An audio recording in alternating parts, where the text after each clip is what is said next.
Hello, it's Ann from Catherine McAuley Center again.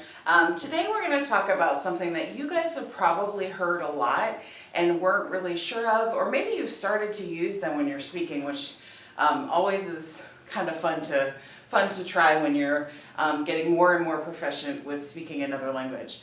The idea, the topic is called reductions.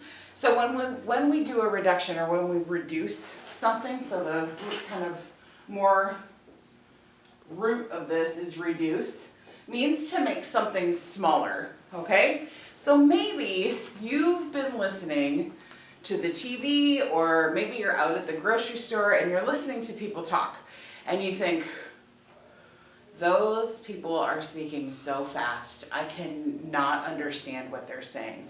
And part of that, if I listen to people speaking French, which I usually understand most of what's being said, but if it's two native speakers of French speaking, sometimes I think, well, I heard one verb I know, and I heard a vocabulary word I know, and sometimes that's how we're actually communicating, is we're picking out words that we know, but it's still too fast. And part of that is Americans are lazy, jumbled speakers. We love to go really fast. I can't even go that fast.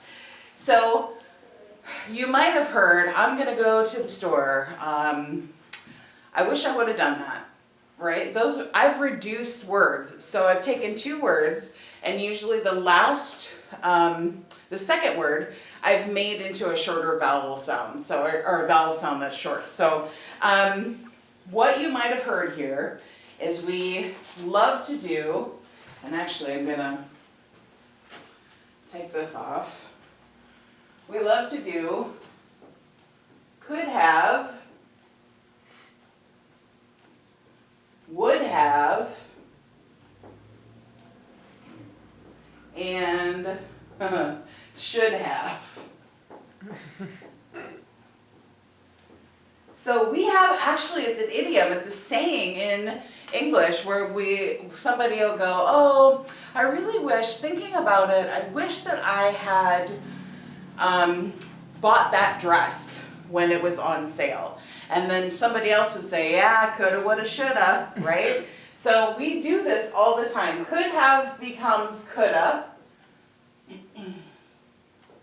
Would have becomes woulda. And should have becomes shoulda.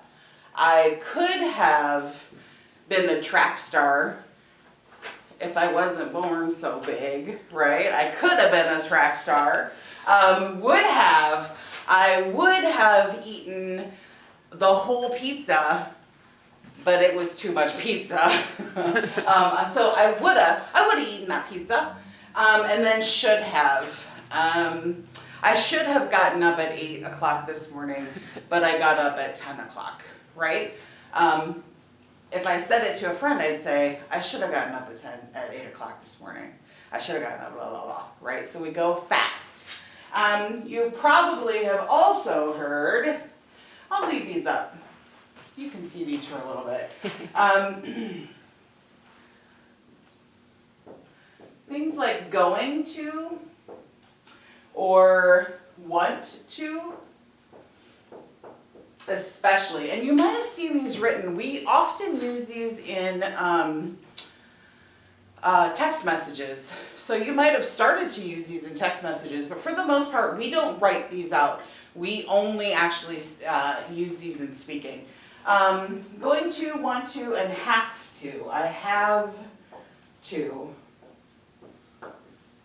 So, I'm going to go to school today is a very formal, very slow way of saying it. And if I said that to my mom, she would look at me, what are you doing? Why are you being so fancy? Just like that. She says things like that. So I would say, I'm going to go to work today. I'm going to go to school today. I'm gonna. Okay? I'm gonna go to work. So maybe I want to go to work, and I usually do. I really like it here. So if I said to my mom, Mom, I want to go to work today, she'd think I was crazy because I'm not speaking at a pace that she's used to. And so we might say, I wanna go to work today, okay? And then of course, also, so I'm gonna go to work, I wanna go to work, and also I have to go to work, right? So I have to go to work becomes have to.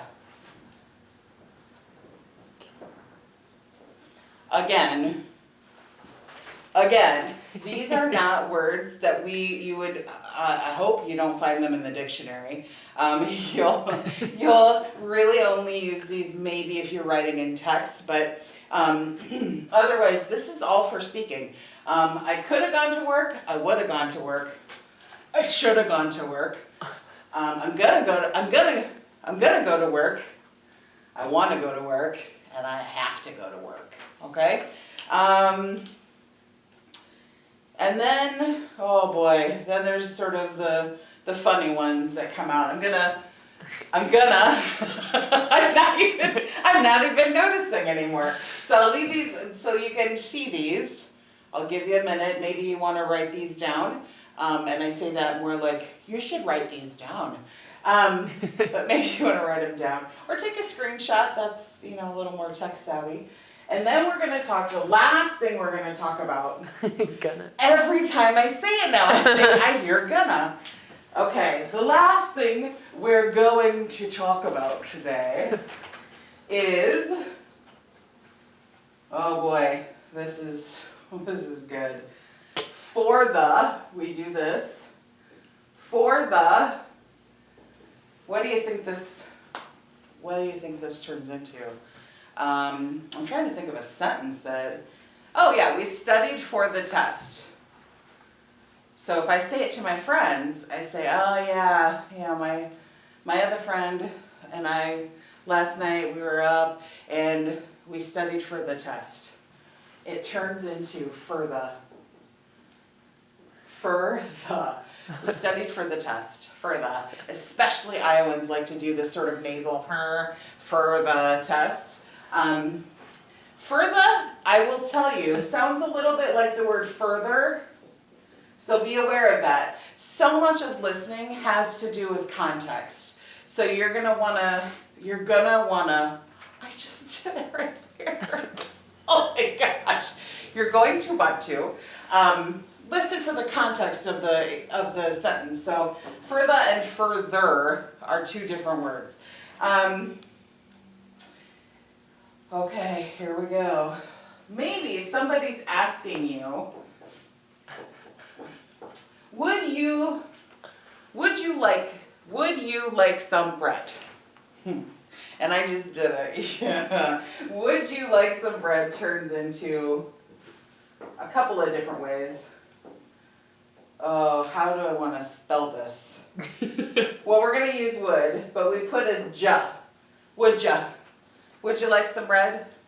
Would you? I might even say this, I might even say it like this. Would you? Right? Would you like some bread? So again, weird things we do, funny things we do.